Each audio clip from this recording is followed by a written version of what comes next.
Are you thinking about starting a drone business but have no idea where to start? Well, in this video, I'm gonna go over 5 mistakes to avoid when starting your drone business. I've been a commercial pilot for over 9 years, so I wanna help you avoid some of the mistakes that I have made in years past. So without further ado, let's jump straight into this video.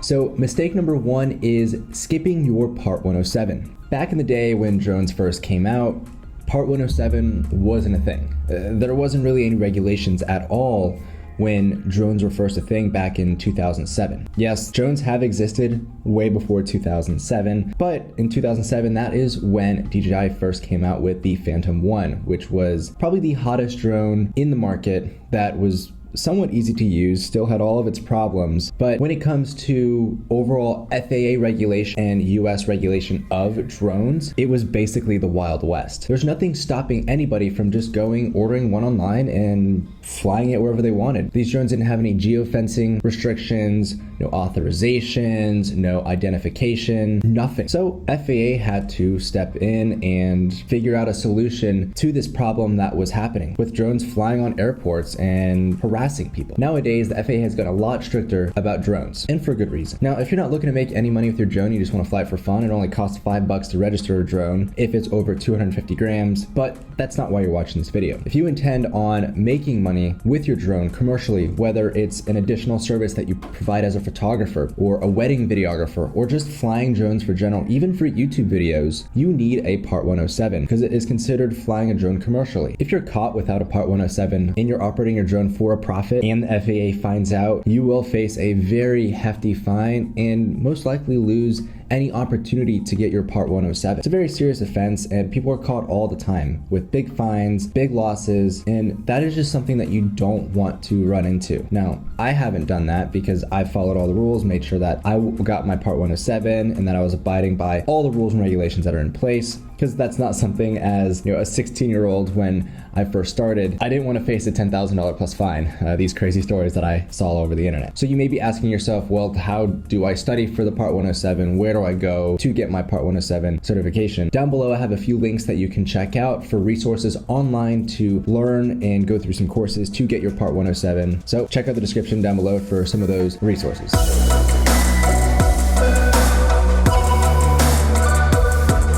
Mistake number 2 is spreading yourself too thin, or specifically not finding a specific industry to operate in. When I first started flying drones 9 years ago, I tried to do it all. I quickly learned that that is the fastest way to almost guarantee a failure of your business. Mainly because I was investing into all of these cool different technologies, into thermography with nice cool thermal cameras. I started looking into getting LiDAR and bigger, better drones, but I wasn't turning a profit because I was just focused on the next biggest thing or the next coolest drone item, the next hottest item on the market that people were talking about. And that ended up having me invest tons and tons of money into unnecessary items that I wasn't doing on a daily basis. What I would suggest is to find a market that interests you. Whether you have a contact that's already in that market, or you've done some market research, or you just reached out to people that are in that industry. I first started with a local property development company, specifically in the commercial real estate world. And what I pitched to them was progress updates. The way that I went about it was, hey, instead of getting Dropbox full of photos and videos that is really hard to manage and sort through, let me provide you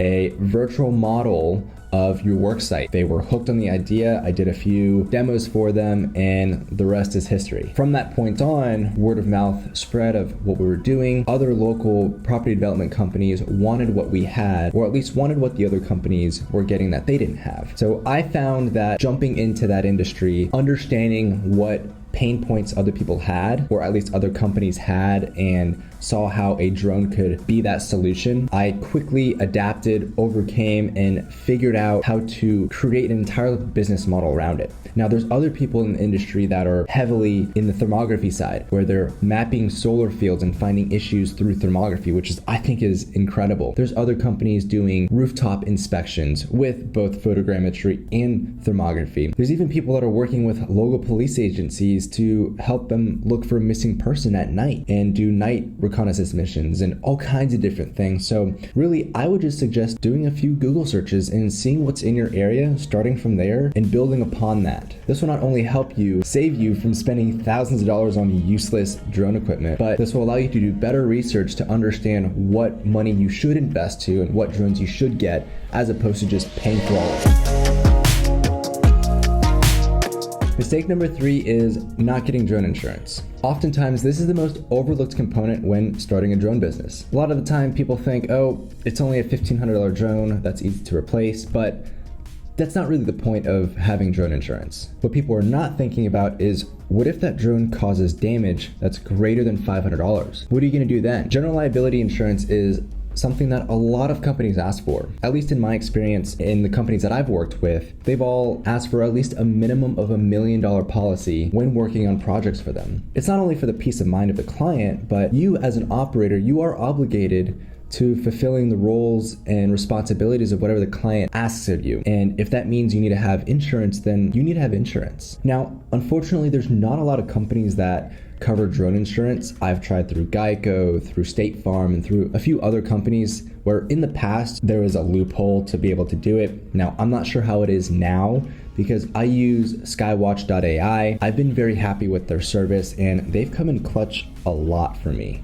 Especially this one instance where, if you didn't watch my previous video, you can see that I mentioned that I had lost an Inspire 2 a few years ago to a few power lines. The reason why skywatch.ai came in clutch for me that day is, well, instead of spending another $6,000 just for the drone, plus another $2,500 for a camera, I only had a $1,500 deposit that I owed to Skywatch. They wrote me a check for the rest, and from there I was able to buy a brand new Inspire 2 and get on with my business without having previous insurance or insurance at all, especially whole insurance through Skywatch. I would have had to cover almost $10,000 worth of lost equipment. So again, I highly recommend finding a good insurance company to work with. And if you want a discount, you can use my discount code down below for Skywatch AI. Again, I highly recommend them. They are not sponsoring this video at all. I pay for them out of my own pocket. So this is just my personal message to you to suggest that you use Skywatch. Now you may be asking, how much does insurance for drones cost? Is it expensive? Is it gonna cost me an arm and a leg? Am I gonna have to pay for the cost of another drone for drone insurance? Well, no, not at all. Not even close. What's cool about Skywatch is you can get a $500,000 policy for an entire year plus whole coverage for about $500 a year. Or better yet, if you don't want to pay for an entire year and you're only working, a few months at a time, you can get monthly insurance, which is great because it still covers whole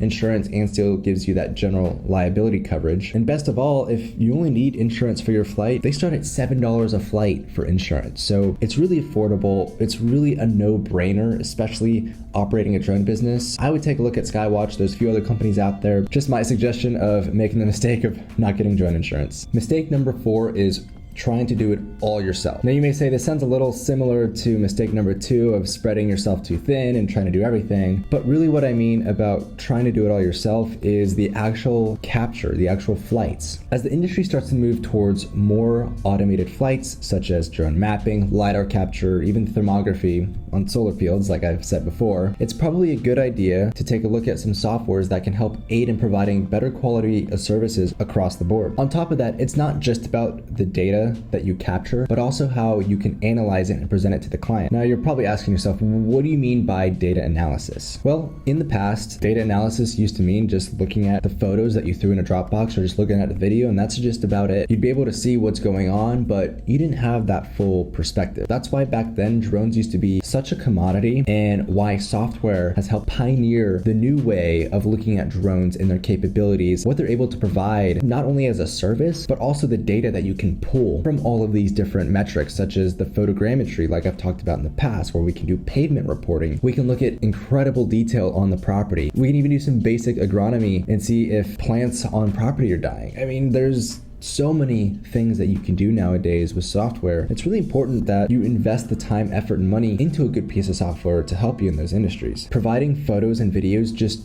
isn't going to cut it anymore. At the company that I work at, ID Plans, our drone program called ID Vision that I manage captures incredible detail on properties. It showcases marketing videos and even has our own version of Google Street View. It's that boots on the ground perspective of the entire property that allows property managers to get a full perspective of what's going on their properties. So for me, with the use of Drone Deploy, my mapping service and processing service, and ID Vision, which is a product that we provide to our clients, using these two pieces of software together helps elevate the services that I'm able to provide outside of just the typical photos and videos that, like I said, is a thing of the past. So be sure to look into the handful of companies that are building and creating new pieces of software each and every day for the drone industry, because it's evolving all the time. So please check them out, see how they may be able to fit into your drone business and help elevate your services.